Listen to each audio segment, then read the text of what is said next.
Boa noite. Boa noite. Empresário Wesley Batista é solto da carceragem da Polícia Federal em São Paulo. Por falta de tornozeleira eletrônica, o dono da JBS Friboi vai ter que se apresentar toda semana à Justiça. Mais testemunhas são ouvidas pelo juiz Sérgio Moro sobre o sítio de Atibaia. Escrevente de cartório diz ter feito minuta de contrato para a venda do sítio a Lula e Marisa Letícia. José Dirceu, ex-ministro da Casa Civil do governo Lula, vira réu pela terceira vez na Lava Jato. Ele é acusado de receber propinas de empreiteiras. Operação Frater da Polícia Federal prende 10 pessoas em São Paulo. Eles integravam uma célula da facção criminosa PCC no estado. Depois da aprovação do Congresso, o governo federal afirma que intervenção no Rio não tem caráter eleitoral. E São Paulo e Espírito Santo anunciam novas medidas de segurança. O número de brasileiros conectados à internet chega a 116 milhões. Segundo o IBGE, a maioria usa celular para trocar mensagens. O Jornal da Gazeta está no ar.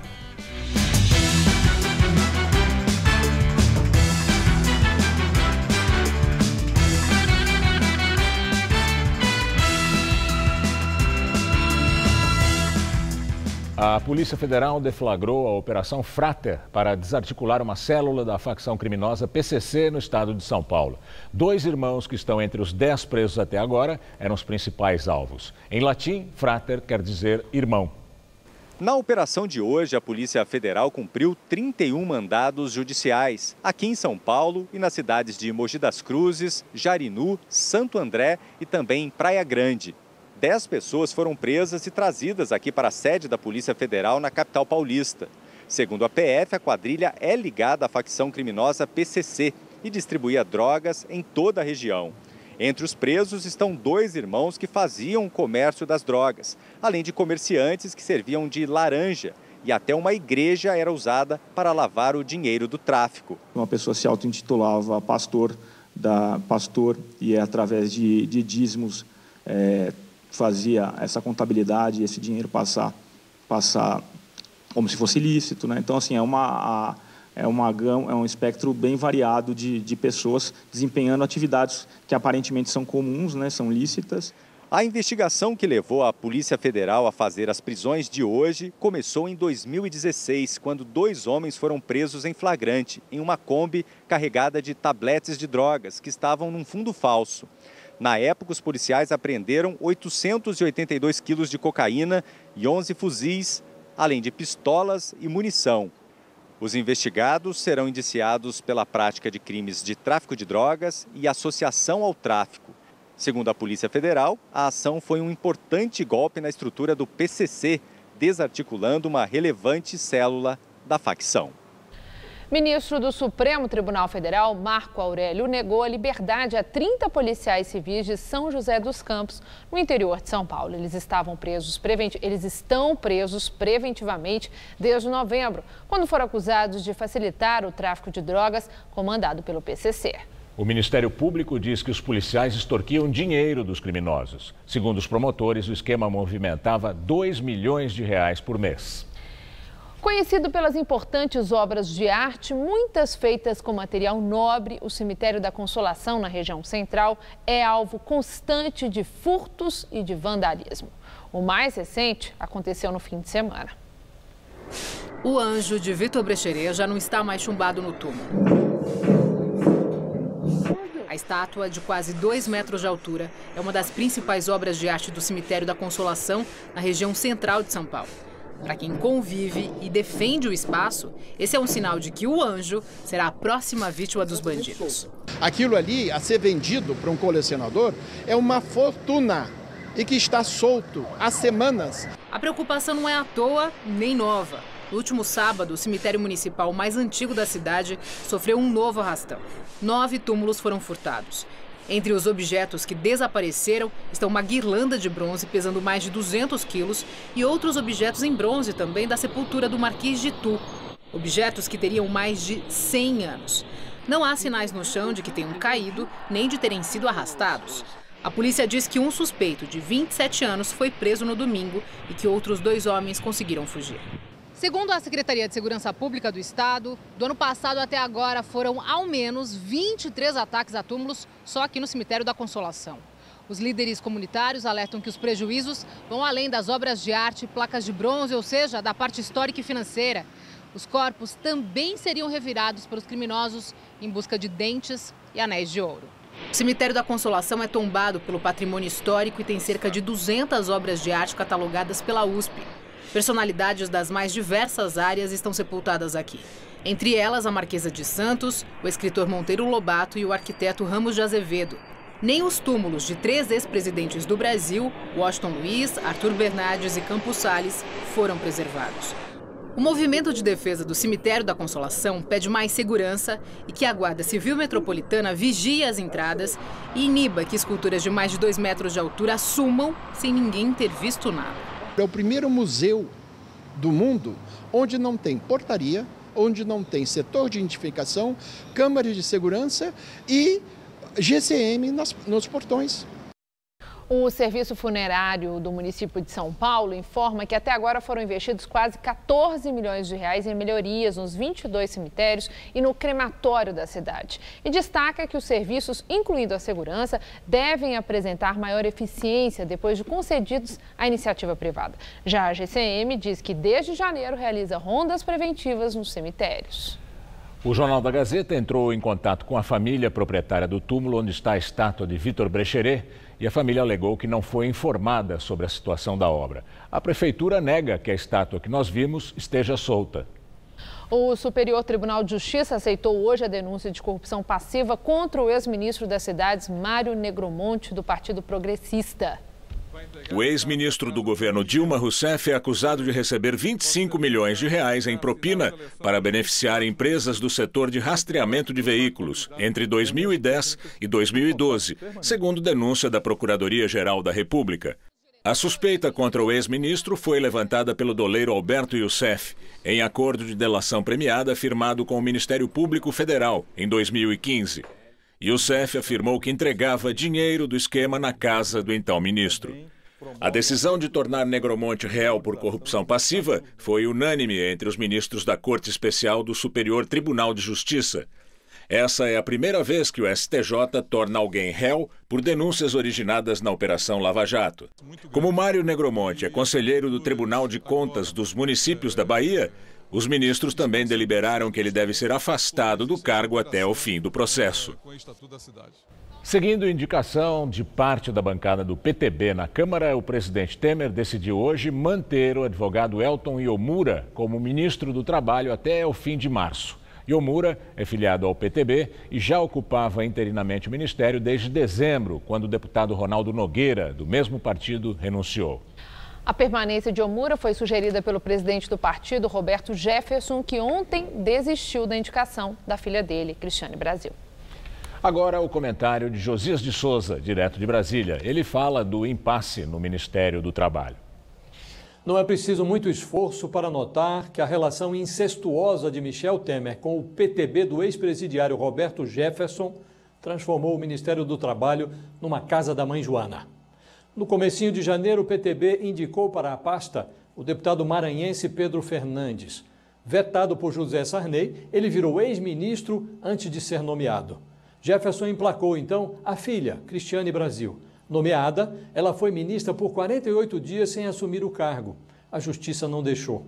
Depois da descoberta de que a quase ministra do Trabalho amargara a condenação na Justiça Trabalhista, Temer prometeu a Jefferson que não transformaria sua filha numa Joana d'Arc. De fato, o governo não levou Cristiane Brasil à fogueira. Apenas fez de conta que não viu quando o PTB, já meio de saco cheio do seu presidente, ligou o micro-ondas para que Cristiane Brasil fosse frita na própria gordura.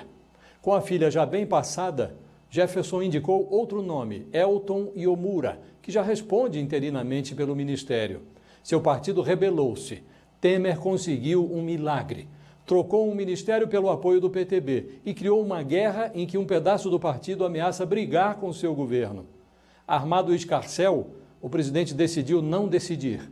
Vai esperar até o fim de março por um nome consensual do PTB. Se fosse possível ouvir o outro lado, mãe Joana, de certo diria que a pasta do trabalho não é a sua morada. Trata-se de mais um puxadinho da casa do Temer, acusaria a veneranda senhora. Boa noite. E ainda no Jornal da Gazeta, Maria Lídia Flândoli entrevista João Caires, secretário-geral da CUT de São Paulo, sobre emprego e contribuição sindical. Durante a madrugada, o executivo da JBS, Wesley Batista, deixou a carceragem da Polícia Federal aqui em São Paulo. A ordem é que ele seja monitorado por tornozeleira eletrônica, mas não há aparelhos disponíveis aqui no estado de São Paulo. Por isso, Wesley vai ter que se apresentar toda semana à Justiça Federal. Wesley deixou o prédio da PF por volta das 3 da manhã. Saiu por uma portaria de acesso dos funcionários. Ele e o irmão Joesley Batista tiveram a prisão preventiva substituída por medidas cautelares, por decisão do Superior Tribunal de Justiça, por 3-2. Wesley Batista estava preso aqui na carceragem da Polícia Federal em São Paulo desde setembro do ano passado, suspeito de usar informações privilegiadas para lucrar no mercado financeiro. O uso dessas informações teria acontecido um dia antes de ser divulgado o acordo de colaboração premiada da JBS Friboi com a Procuradoria-Geral da República. Segundo a Polícia Federal, Wesley e Joesley teriam vendido ações da empresa e comprado dólares, porque sabiam que quando a delação viesse à tona, o mercado financeiro reagiria negativamente. Com as operações que anteciparam a queda das ações do grupo e a alta do dólar, os irmãos Batista teriam evitado um prejuízo potencial de 138 milhões de reais. Com base nas informações dadas pelos dois irmãos e por mais executivos da JF, a PGR ofereceu 2 denúncias contra o presidente Michel Temer e uma contra o senador Aécio Neves, do PSDB, além de ter aberto vários inquéritos. Joesley chegou a gravar uma conversa com o presidente em março do ano passado. Temer respondeu: "Tem que manter isso aí, viu?", quando Joesley contou que procurava manter uma relação boa com o ex-presidente da Câmara, Eduardo Cunha, do MDB, que já estava preso. Entre as medidas cautelares submetidas a Wesley estão o uso de tornozeleira eletrônica e a proibição para deixar o país sem autorização. O irmão Joesley continua preso em São Paulo porque há um segundo mandado de prisão contra ele. Em setembro do ano passado, o então Procurador-Geral da República, Rodrigo Janot, também pediu que o empresário fosse preso, desta vez por obstrução de justiça. O ex-procurador suspendeu o acordo de delação premiada dos executivos por entender que tanto Joesley quanto Ricardo Saldi, ex-diretor de Relações Institucionais do grupo, omitiram informações. Após a assinatura do acordo, eles teriam sonegado, adulterado e destruído provas. A rescisão das delações ainda depende de uma decisão do ministro Edson Fachin, do Supremo Tribunal Federal, relator da Lava Jato. A Secretaria de Administração Penitenciária afirma que, no momento, o monitoramento eletrônico de presos aqui no estado de São Paulo é destinado apenas a reeducandos do regime semiaberto. Sendo assim, Wesley Batista não está enquadrado nos casos previstos em contrato. Ex-ministro José Dirceu vira réu pela 3ª vez na Lava Jato. Nesta ação penal, Dirceu, que foi ministro da Casa Civil no governo Lula, é acusado de receber propina de empreiteiras durante e após ser condenado pelo Supremo no mensalão petista. Para o Ministério Público Federal, Dirceu recebeu repasses das empreiteiras Engevix no valor de R$ 900 mil e da UTC Engenharia, R$1,5 milhão de reais. De acordo com a denúncia, as propinas eram em decorrência de acertos de corrupção envolvendo contratos da Petrobras pela ascendência de Dirceu sobre a diretoria de serviços da estatal, na época comandada por Renato Duque, ligado ao PT. Também viraram réus o irmão de Dirceu, Luiz Eduardo de Oliveira e Silva, o ex-executivo da UTC, Valmir Pinheiro Santana, e o ex-executivo da Engevix, Gerson Almada. O juiz Sérgio Moro não aceitou a denúncia contra o ex-tesoureiro do PT, João Vacari Neto. E como todos já foram condenados no esquema de corrupção da Petrobras, o juiz Sérgio Moro suspendeu a tramitação deste processo por 1 ano para resolver antes os casos em que ainda há réus sem nenhuma condenação. Com isso, as audiências relacionadas a esta ação penal devem ser realizadas somente no ano que vem. Na Lava Jato, Dirceu já foi condenado em 2 processos por crimes como corrupção e lavagem de dinheiro. Somadas, as penas chegam a 41 anos. Desde maio do ano passado, Dirceu está em liberdade. Ele é monitorado por tornozeleira eletrônica por determinação do STF. O petista aguarda o julgamento dos recursos pelo Tribunal Regional Federal da 4ª Região, com sede em Porto Alegre. Tribunal Regional Federal da 4ª Região determina sequestro de bens da filha e enteada do ex-ministro Antônio Palocci. O Ministério Público Federal pediu bloqueio alegando que as duas adquiriram apartamentos em bairros nobres de São Paulo com dinheiro de propina recebida por Palocci. O advogado do ex-ministro alega que a doação foi oficialmente declarada e que irá recorrer ao Superior Tribunal de Justiça. Condenado em primeira instância pelo juiz Sérgio Moro a 12 anos e 2 meses por envolvimento no esquema de corrupção da Odebrecht, o petista está preso na carceragem da Polícia Federal em Curitiba desde setembro de 2016. Palocci negocia, acordo de delação premiada. O ex-presidente do Tribunal de Contas do Estado do Rio de Janeiro, Jonas Lopes de Carvalho, declarou hoje ao juiz federal Marcelo Bretas que os conselheiros do órgão recebiam propina fechada em reunião na casa do presidente afastado da Assembleia Legislativa do Rio, Jorge Pisciani. Segundo Jonas Lopes de Carvalho, a mesada de R$70 mil era paga a 5 dos 7 conselheiros do Tribunal de Contas do Estado do Rio e saía de empresas do setor de transporte. O acordo para o pagamento da propina foi fechado numa reunião na casa do presidente afastado da Assembleia do Rio, Jorge Pisciani, do MDB. O dinheiro era para que os conselheiros fizessem vista grossa na fiscalização dos contratos do governo estadual. 2 deputados estaduais, além de Jorge Pisciani, foram presos em novembro do ano passado. Eles foram soltos graças a uma decisão do Supremo, que garantiu que a última palavra sobre a prisão de parlamentares no exercício do cargo é do Legislativo. Mas, no dia seguinte à libertação, o Tribunal Regional Federal da 2ª Região determinou novamente a prisão. O governo diz que a intervenção militar no Rio de Janeiro não tem caráter eleitoral. Hoje, militares do Exército participaram de uma varredura no presídio Milton Dias Moreira, em Japeri, palco de uma rebelião no último domingo. A ação, em parceria com a Secretaria de Administração Penitenciária, contou com 250 militares do Exército e outros 130 agentes da Secretaria e das polícias do Rio de Janeiro. Segundo nota divulgada pela SEAP, os militares não tiveram contato direto com os presos, mas deram apoio logístico com o uso de cães farejadores e detectores de metais. A ação de hoje foi realizada no contexto do Decreto Presidencial de Garantia da Lei e da Ordem para ações em apoio ao Plano Nacional de Segurança Pública, assinado em julho de 2017.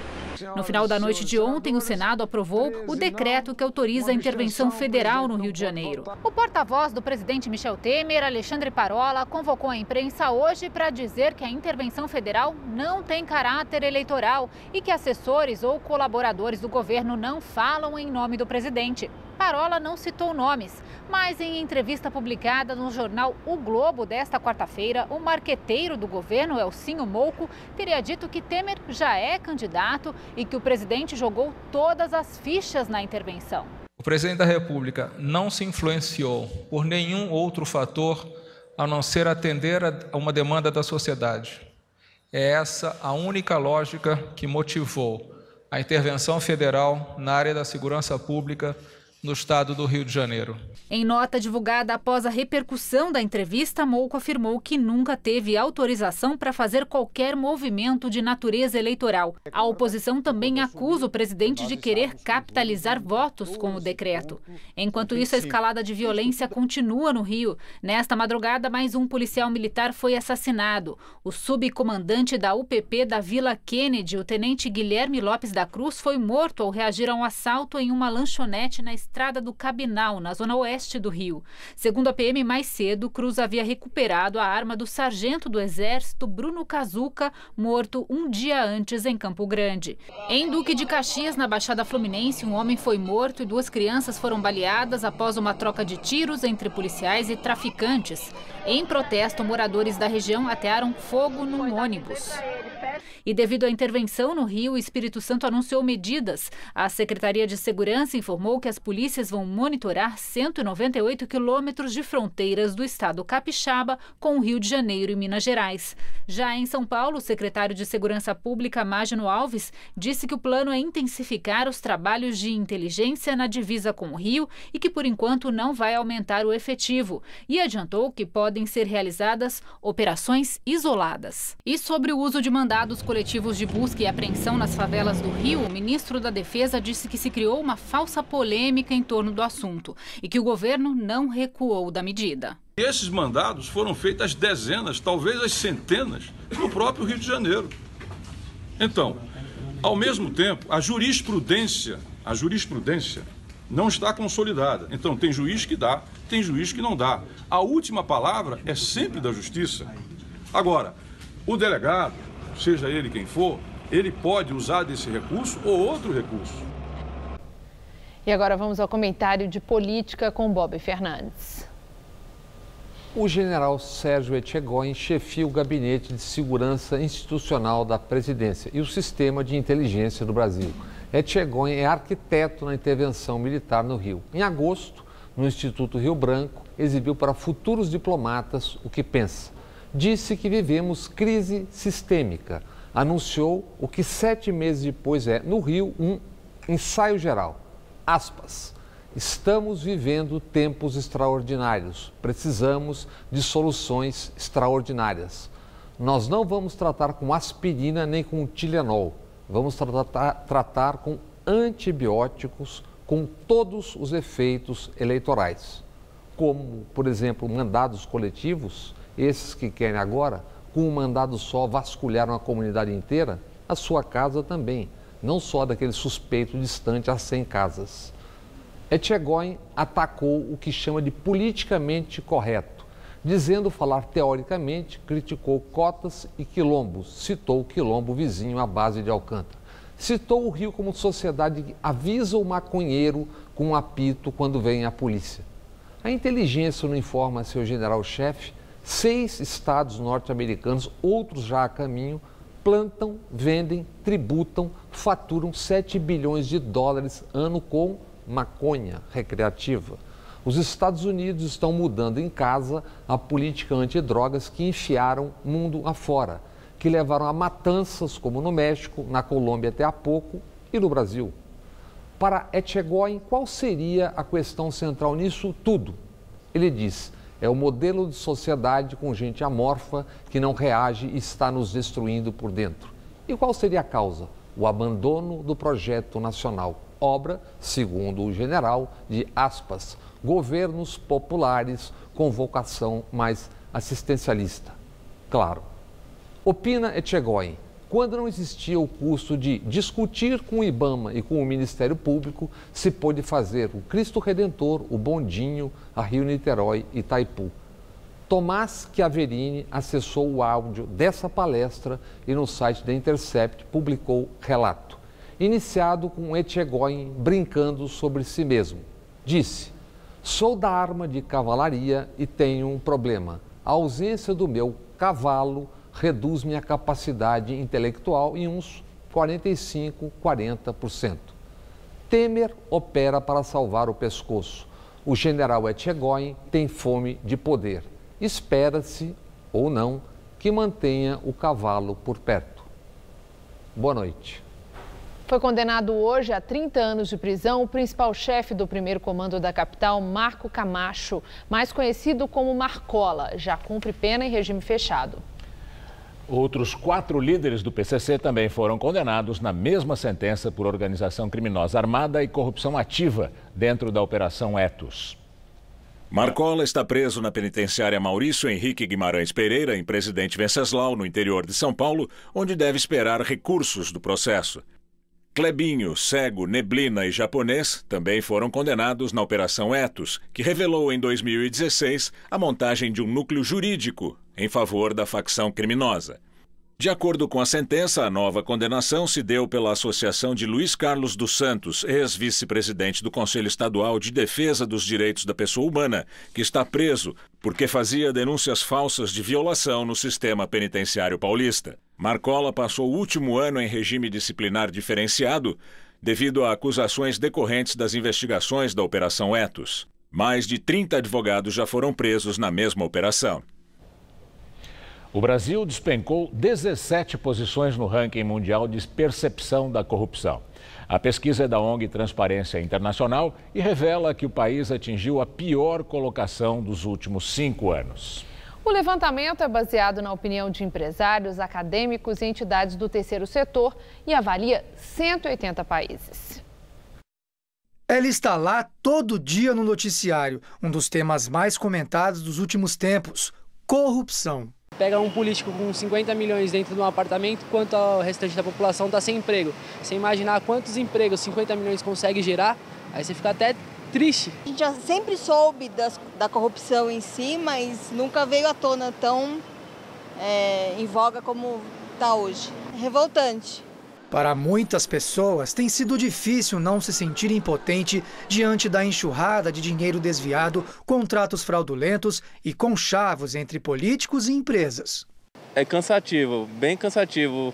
É uma notícia que se repete quase a cada dia. Estas opiniões e esse sentimento das pessoas nas ruas acabam de ser comprovados por meio de uma pesquisa da ONG Transparência Internacional. Segundo a entidade, no ano passado, o Brasil despencou no ranking mundial que mede a percepção da corrupção. Quanto mais abaixo desta lista, mais falhas o país vem apresentando para combater o problema. Dos 180 países pesquisados, o Brasil aparece na posição de número 96. O ranking se baseia em uma pontuação de 0 a 100. Quanto mais próximo de 0, maior é a sensação de que o problema existe. A pontuação do Brasil ficou em 37. Na pesquisa anterior, o país estava no número 79 da lista, portanto, 17 posições acima, com 40 pontos. Apesar do fraco desempenho do Brasil, os pesquisadores destacam a importância da imprensa livre, que tem denunciado os esquemas, mesmo com a sensação de que não há consequências para quem é acusado. Por exemplo, no próprio governo, com vários nomes de ministros acusados de crimes graves de corrupção e que continuam no poder. E o próprio presidente da República, acusado de crimes graves de corrupção passiva, obstrução de justiça. O Congresso Nacional impediu que fosse para frente essa investigação, esse processo no Supremo Tribunal Federal. Além do ranking, a Transparência Internacional divulgou um pacote de medidas de combate à corrupção. As sugestões estão disponíveis no site da ONG para consulta pública e poderão, no futuro, embasar projetos de iniciativa popular. Ele ataca, por exemplo, na desburocratização do Estado. Mais burocracia, mais chance de corrupção. Ataca privilégios, foro privilegiado. A intenção hoje, no lançamento da consulta pública, é que a população já comece a tomar familiaridade, conhecer essa iniciativa, traga suas ideias, suas críticas, suas contribuições e que abrace esse projeto e que seja uma grande iniciativa que vá para o centro dos debates eleitorais desse ano. Para muita gente, a solução está em uma simples palavrinha, muito em falta por aí. Está faltando punição. Números servem para muita coisa, até mesmo para esconder a realidade. Nossas instituições são corrompidas por quem? Num país com tamanha concentração de renda. Instituições corruptas só servem para 2 tipos de gente: os que se encastelam nessas instituições, do judiciário, do legislativo e do executivo, e para os muito ricos, que compram favores, como nós tomamos uma Coca-Cola no bar. Se queremos comparar o Brasil com Dinamarca, Finlândia e Nova Zelândia, vamos lá. A Dinamarca tem o 19º IDH do mundo. O Brasil tem o 80º. A Finlândia tem renda per capita anual de quase 46 mil dólares. A brasileira é de mais ou menos 8 mil dólares. A Nova Zelândia tem menos de 60 homicídios por ano. No Brasil, foram mais de 61 mil no ano passado. Não é difícil perceber que países mais justos têm indicadores melhores em todas as áreas. E olha, o dia foi de temporal, principalmente na região norte, no Rio de Janeiro e no Mato Grosso do Sul. Aqui em São Paulo chegou a fazer 30 graus hoje à tarde. Vamos ver com Mariana Armentano, muito calor, né? Como fica o tempo amanhã.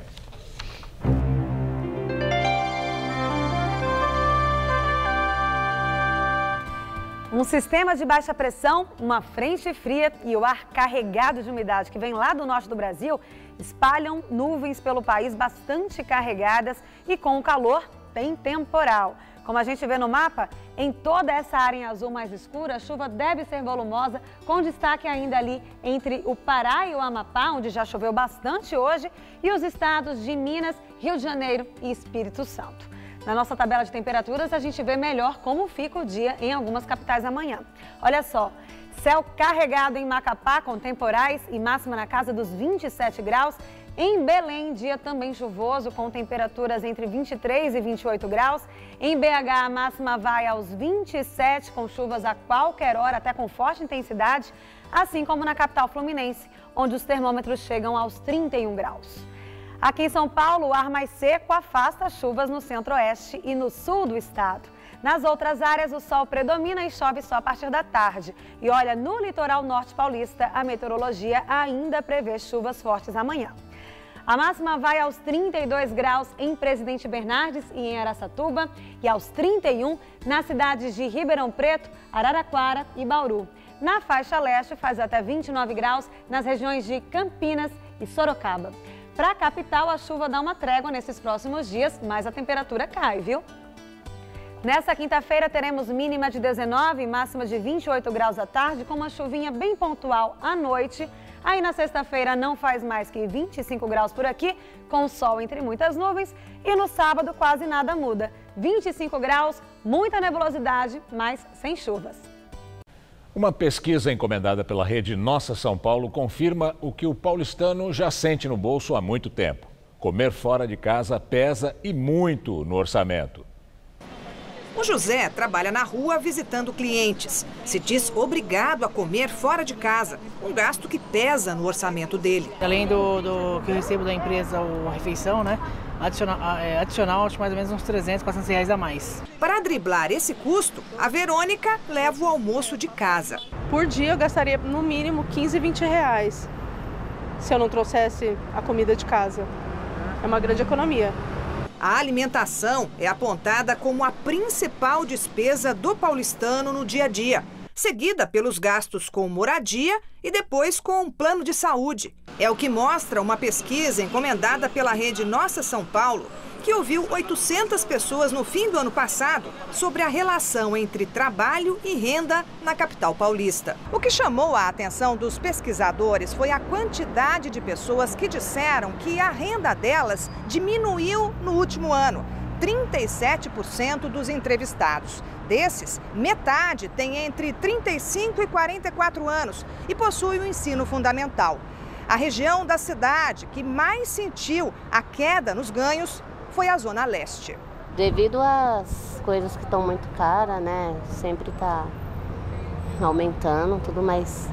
Tá mais difícil agora. Eu acho que diminuiu bastante, porque aumenta o salário e aumenta as coisas. Só para 10% dos entrevistados houve aumento na renda. Nesse grupo, a maioria ganha mais de 5 salários mínimos e mora no centro e na região oeste. 47% disseram que ganham o mesmo que há 12 meses. Metade desse grupo mora na Zona Sul. A pesquisa também constatou que de cada 10 pessoas, 2 disseram que estão desempregadas. O presidente da Câmara dos Deputados, Rodrigo Maia, do DEM, disse que Michel Temer sugeriu criar imposto para financiar a segurança pública. Maia respondeu ao presidente que não pode acatar a sugestão porque o decreto de intervenção federal na área de segurança pública do Rio inviabiliza a tramitação de propostas de emenda à Constituição. Maia afirmou ser contra o aumento de impostos. Ele disse que se o governo quiser, terá que fazer por decisão própria, sem passar pelo Legislativo. Vamos agora ao comentário de economia com Vinícius Torres Freire. Está um sururu na Praça dos Três Poderes. Por causa de ambições eleitorais, o presidente da Câmara, Rodrigo Maia, bate em Michel Temer e no ministro da Fazenda, Henrique Meirelles. Todos candidatos a presidente da República. Hoje, como a gente viu, teve novo lance da briguinha, que pode causar algum dano às mudanças na economia. Maia dedou Temer. Disse que, em segredo, o presidente disse que gostaria de aumentar impostos para financiar a segurança. Isto é, Maia quis queimar o filme de Temer com essa história de mais impostos. O que está vendo? Temer roubou o brinquedo mais bonito da campanha eleitoral de Rodrigo Maia. Se fosse candidato a presidente ou padrinho de candidato, Maia pretendia mostrar que aprovou leis para melhorar a segurança pública. Com a intervenção no Rio, Temer levou a bolinha de Maia, que não gostou nada da história. E daí, o que tem isso a ver com economia? Algumas coisinhas. A reforma da Previdência era o principal ponto do programa econômico de Temer. Foi para o vinagre. Para colocar algo no lugar, Temer disse que tinha um plano B para a economia. Na verdade, esse plano é um monte de projeto de lei velho, embora importante, que está mofando no Congresso. Maia disse que não leu nem vai ler o plano de reforma de Temer, o tal plano B para a economia. Disse que ele e o Congresso foram desrespeitados pelo presidente, que estaria querendo dizer o que os deputados e senadores devem fazer. Logo, vai ficar mais difícil aprovar esses projetos, tais como a privatização da Eletrobras, a volta da cobrança de contribuição patronal para o INSS pelo modelo antigo e a mudança na cobrança do PIS/COFINS e mais uma dúzia de projetos importantes. Essa briga não vem de hoje. No final do ano passado, Maia andou se estranhando feio com Meirelles, ministro da Fazenda. Trocaram caneladas em público sobre assuntos como mudança na lei do limite de endividamento do governo e sobre a culpa da má reputação do crédito do governo do Brasil. Temer, Meirelles e Maia não passam de 1% nas pesquisas eleitorais para presidente. Nem sabem se vão conseguir ser candidatos. Mas a fogueira das vaidades políticas ameaça enrolar a votação de projetos econômicos importantes, sim. Boa noite. O número de pessoas conectadas à internet no Brasil chegou a 116 milhões em 2016, quase 65% da população com idade acima de 10 anos, segundo a Pesquisa Nacional por Amostra de Domicílios, a PNAD contínua. De acordo com a pesquisa do IBGE, as mulheres são a maioria dos internautas brasileiros. Representam 65,5% das 116 milhões de pessoas que já têm acesso à rede. O celular é o principal meio de conexão com o web no Brasil. 94,6% dos internautas preferem o acesso pelo aparelho móvel, enquanto 63,7% pelo computador. Jovens entre 18 e 24 anos são a maioria entre os conectados, 85%. Entre as pessoas com 60 anos ou mais, apenas 25% estão conectadas. 37,8% dizem não saber usar a rede e 37,6% alegaram falta de interesse. Outros 14,3% dizem que estão desconectadas por causa do valor alto desses serviços no Brasil.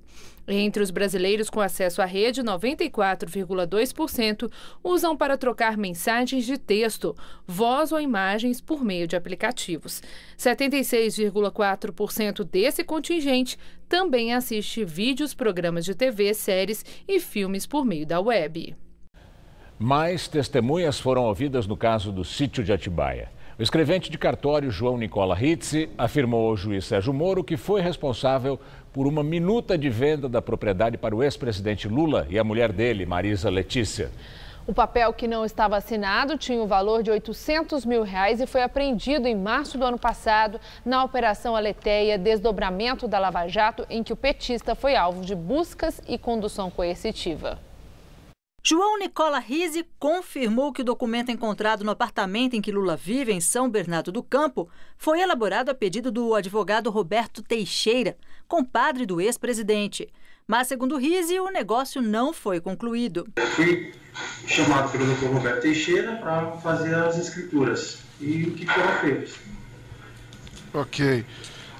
O senhor usualmente prestava serviço ao senhor Roberto Teixeira? Sim. E onde eram lavrados os atos cartorários no interesse dele? No escritório dele mesmo. O executivo Fernando Chaim, herdeiro do Grupo Chaim, também foi ouvido hoje. Ele disse que José Carlos Bunlai, amigo do ex-presidente, teria dito a ele que Lula abençoou a contratação do grupo pela Petrobras para operar o navio sonda Vitória 10.000. O senhor pode dizer textualmente qual foi a frase dita ao senhor? Avisa o pessoal lá que o presidente está abençoando o negócio. A frase que eu me... A frase textual foi essa? Eu não vou saber exatamente as palavras, porque faz bastante tempo, mas foi foi basicamente isso que ele disse. Segundo o Ministério Público, o negócio teria sido firmado para que fosse quitada uma dívida que o PT mantinha com um banco Chaim por meio de um empréstimo feito por Bunlai. Testemunhas ligadas ao Grupo Bertin também falaram hoje. Elas confirmaram ter feito pagamentos e negociações de preços relativos a reformas do sítio de Atibaia. A engenheira civil Ana Carolina de Souza da Conterne, que tem acionistas em comum com o Grupo Bertin, relatou ter tratado sobre preços para a reforma da estrutura metálica do sítio, mas disse que não chegou a ir até a propriedade. Foi solicitado que a senhora fizesse o quê, então? O que foi explicado em relação a essa reforma? Foi falado que era num sítio? O que foi falado para a senhora? Me encaminharam uma proposta de prestação de serviço e pediram para eu negociar valores. Seria de um sítio. Como é um item ou um tipo de serviço que não é da minha rotina, pediram para eu pegar a aprovação do acionista, que foi quem autorizou eu negociar. Então era uma proposta de reforma num sítio? Exato. E a senhora saberia identificar esse sítio?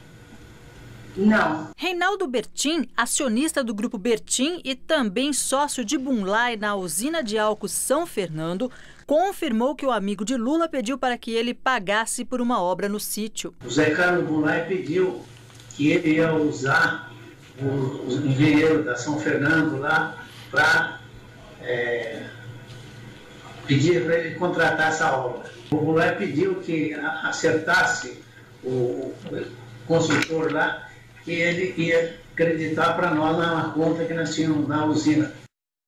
A defesa de Lula afirma que a suposta afirmação de José Carlos Bunlai relativa à bênção ao negócio, Chaim sequer soube reproduzir o que efetivamente lhe teria dito pelo empresário e reconheceu que não pediu qualquer esclarecimento adicional. Uma exposição no Instituto Tomiotaki, em Pinheiros, apresenta a técnica do artista plástico argentino Julio Leparc. Um passeio cheio de movimento e ilusão de ótica.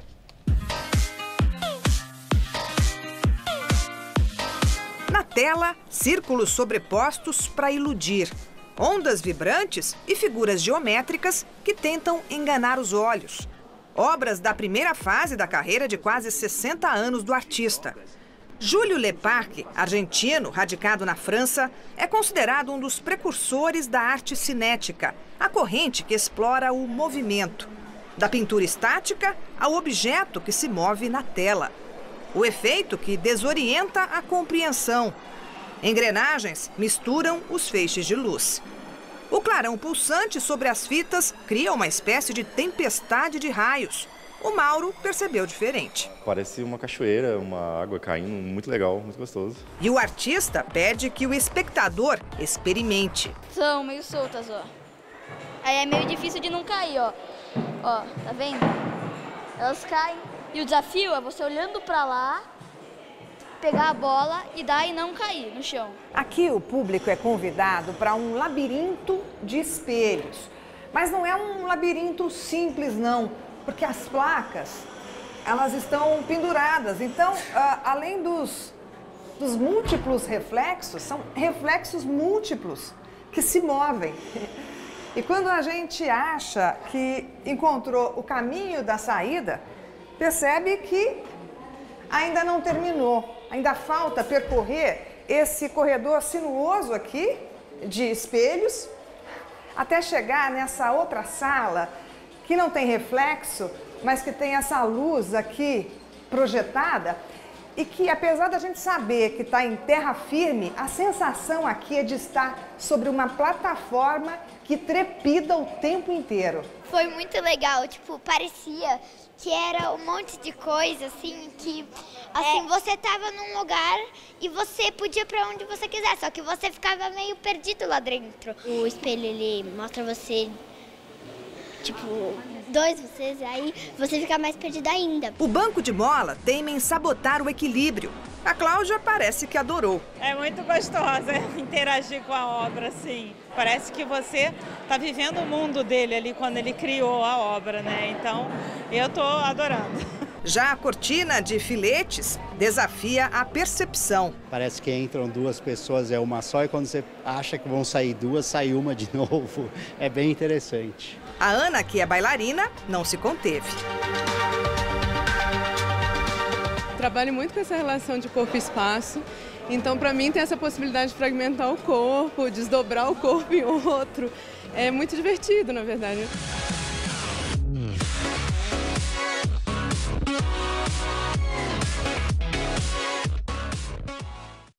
A exposição da Forma Ação fica no Instituto Tomiotaki até domingo, das 11 da manhã às 8 da noite. E a entrada é grátis. Daqui a pouco, Maria Lídia Flandre entrevista João Caires, secretário-geral da CUT de São Paulo, sobre a contribuição sindical obrigatória. Até já. Na entrevista do dia com Maria Lídia Flandre, o impasse jurídico sobre a contribuição sindical obrigatória. Entrevisto João Caires, que é secretário-geral da CUT de São Paulo. Obrigada, João Caires, por estar conosco. Bom, as principais centrais sindicais estão convocando as suas filiadas, os seus filiados, sindicatos filiados, a realizarem assembleias para aprovar a contribuição sindical obrigatória que ficou proibida na reforma trabalhista.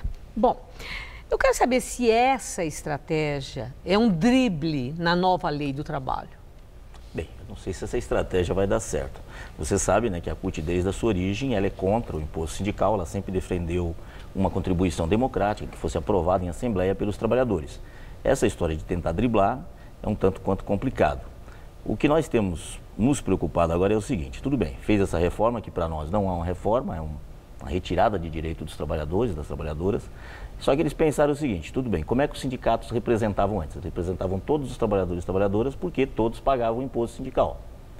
E aí, por pior que fosse o sindicato, ou mais perigo que fosse, o trabalhador tinha direito pelo menos a uma convenção coletiva de trabalho. Agora, ninguém paga mais imposto sindical. Os sindicatos vão representar quem? Os sócios ou os não sócios? Vai representar todo mundo como representava no passado? Essa é uma dúvida jurídica. Inclusive, já tem alguns juízes julgando isso, falando que os trabalhadores têm que pagar uma certa contribuição se ele realmente quiser fazer jus. Representação. Sim, fazer jus também aos benefícios que o sindicato coloca para ele. Está muito polêmico, tanto que existe um impasse jurídico, já há, parece que umas 13 representações por inconstitucionalidade dessa supressão da cobrança da contribuição sindical. Mas a Assembleia é considerada nos sindicatos como soberana, mas uma assembleia sindical pode ficar acima da lei? Não é questão de ficar acima da lei. É que o problema é que a lei ela foi feita desse jeito, atropelada, não teve muita discussão e não se pensou nisso. Mas está aprovada. Está aprovado. Está valendo. Mas temos grandes problemas, porque eu tenho colocado isso também, não é uma opinião ainda da CUT, é uma coisa que nós estamos discutindo. Por exemplo, existe um formato de representação, por exemplo, o modelo americano. O sindicato lá só representa o trabalhador sindicalizado, ou seja, se 50% mais um dos trabalhadores, por exemplo, aqui na Gazeta, tem um sindicato qualquer, não precisa ser sindicato de jornalistas, um sindicato, chega aqui e faz uma assembleia. Se todos os trabalhadores quiserem ser sócios do sindicato, ou 50% mais um, como uma eleição majoritária, você elege o presidente, não importa se for o que você elegeu, que você votou, que ganhou, mas se ele ganhou, ele passa a ser seu presidente. No caso da representação sindical, a mesma coisa. 50% mais um quer, então todo mundo é sócio, porque não tem como a empresa fazer duas folhas de pagamento, né? Fazer uma para o sócio e outra para o não sócio. Então, todo mundo é. Agora, se 50% mais um não quer, ninguém é. Aí o sindicato não representa e a empresa não tem como negociar com o sindicato. Então, por exemplo, você pega um exemplo, Estados Unidos, não existe licença maternidade. Só tem licença maternidade onde o sindicato negocia. Então, as empresas que têm o sindicato que negocia uma convenção coletiva têm direito a isso. Uma outra empresa, ela dá se ela quiser. Certo, mas a questão da contribuição sindical, que tem um impasse jurídico, não somos nós aqui que vamos dizer sobre se deve ou não deve cobrar. Mas há alguns aspectos que são muito claros na lei, que é o seguinte: o trabalhador que quiser contribuir para o seu sindicato, que reconhecer que o sindicato representa e por essa representação merece essa contribuição, até porque a contribuição sindical é a principal receita dos sindicatos, para garantir a sobrevivência do sindicato, ele escreve lá que ele autoriza de próprio punho e assina. Isso é claro, isso é definido em lei. Agora, fazer uma assembleia, a coisa está pegando aí. Onde se aprova por 50 mais um, pode cobrar sim, é onde a coisa está pegando e há o entendimento que isso aí ultrapassa os limites da lei. E vocês da CUT não entraram. Vocês não entraram porque entendem que tem uma maracutaia aí, tem uma coisa que fere a lei? Não, é que é um princípio da CUT não defender o imposto sindical. A CUT já foi fundada assim e os seus maiores sindicatos, por exemplo, não cobram imposto sindical. E como é que vocês sobrevivem? Os sindicatos da CUT vão sobreviver sem a contribuição sindical? Os sindicatos que trabalharam desde os mais de 30 anos que existe a CUT, no intuito de você aumentar o número de sócios sindicais, por exemplo, eu sou de um sindicato, sou dos metalúrgicos do ABC, sou funcionário de uma montadora lá do ABC, a Ford. Então, desde que eu entrei lá, sou sócio do sindicato. Você tem um percentual de 90% de sócios, porque os trabalhadores acreditam no trabalho do sindicato, elegem os seus representantes a cada 3 anos. Tem também uma questão da democracia no local de trabalho, onde você elege o seu representante a partir do local de trabalho. Por exemplo, para eu estar na CUT, eu tenho que ser eleito lá no meu local de trabalho, que é a empresa que eu sou funcionário, no caso da Ford. Mas sobre a fonte de receita? A fonte de receita, você cobra uma mensalidade sindical, que o trabalhador paga espontaneamente todos os meses. E o que a gente sempre tem feito nos últimos... Quer dizer, quem quiser, o trabalhador que quiser paga, o que não quiser não paga. Não paga. É uma taxa. É uma taxa. É uma taxa. Eu li numa coluna do jornal O Globo que o Sindicato dos Metalúrgicos de São Paulo, não do ABC, está cobrando uma taxa que é muito superior a um dia do trabalho, que era aquela taxa da contribuição, que todo trabalhador era obrigado a pagar. A pergunta essa taxa é cobrada no Sindicato dos Metalúrgicos do ABC é o equivalente a 3 dias de trabalho do trabalhador? Não, na verdade... É uma coisa salgada assim? Não, na verdade é o seguinte, é uma mensalidade que você estipula e o trabalhador sabe quanto que ele paga e ele paga espontaneamente. Inclusive, vem descontado na própria... Mas equivale a 3 dias de trabalho? Não, na verdade é um percentual sobre o salário. Tipo 1% do salário ao mês. Pode ser mais ao ano, né, se você somar o ano. Agora, se você colocar, no caso do imposto sindical, é um dia de trabalho, né? São 3% no mês de março. No mês de março. Isso. Mas esse é um detalhe interessante que você tocou, Maria Lídia, porque... Queria falar aqui para os telespectadores. Muitos se falam, tudo bem, nós da CUT sempre fomos contra o imposto sindical, mas fizeram uma demonização como se fosse um dinheiro assim absurdo. Aí eu vou fazer uma comparação rápida. Em média no Brasil, como os salários inclusive reduziram, tão baixos, se paga R$ 75,00 de imposto sindical por ano, dos quais 60% fica com o sindicato. Aí você tem a parte que vai para a federação, confederação, para o Ministério do Trabalho, que inclusive ajuda na questão do seguro-desemprego. E aí você pega, por exemplo, os conselhos. Quanto se paga por um conselho? E você tem que pagar, senão você não exerce sua profissão. Um conselho de enfermagem, uma OAB, por exemplo. Você paga na OAB R$ 1.200 por ano. É justo ou não pagar? Você tem que pagar para exercer sua profissão, mas o valor não é exorbitante ou não? São questões que não se discute. É que fizeram uma demonização tão grande em cima do imposto sindical, não que eu esteja defendendo. É que eu estou falando que por causa disso eles conseguiram aprovar a reforma trabalhista. Se na CUT vocês são contra, você está defendendo sim. Não estou defendendo. Eu só estou fazendo uma pequena comparação, porque fizeram uma demonização e a gente tem outras coisas que as pessoas pagam muito mais sem se perceber e às vezes não tem o benefício que, por exemplo, um sindicato faz para ele mesmo pagando essa questão do imposto sindical, e nós somos contra a questão do imposto sindical porque ele financia vários sindicatos que não fazem nada, que o trabalhador nem elege, são sindicatos eles cartoriais. Existem para receber essa contribuição. Exatamente, se cria muito como se abre um bar na esquina. Lamentavelmente. Lamentavelmente. Então, né, essas coisas tinham que mudar. E outras coisas que tinham que mudar na legislação trabalhista, que a gente defendia, era que se fizesse primeiro uma reforma sindical, né, você fortalecesse a questão da relação sindical para depois fazer uma reforma trabalhista. Bom, João, eu agradeço muito seus esclarecimentos e que o Supremo Tribunal Federal resolva essa parada rapidamente, né? Porque para todo trabalhador brasileiro isso tem significado, é importante, para os sindicatos que os representam também. Muito obrigado, uma boa noite. Boa noite. Boa noite. E o Jornal da Gazeta termina aqui. Boa noite. Boa noite.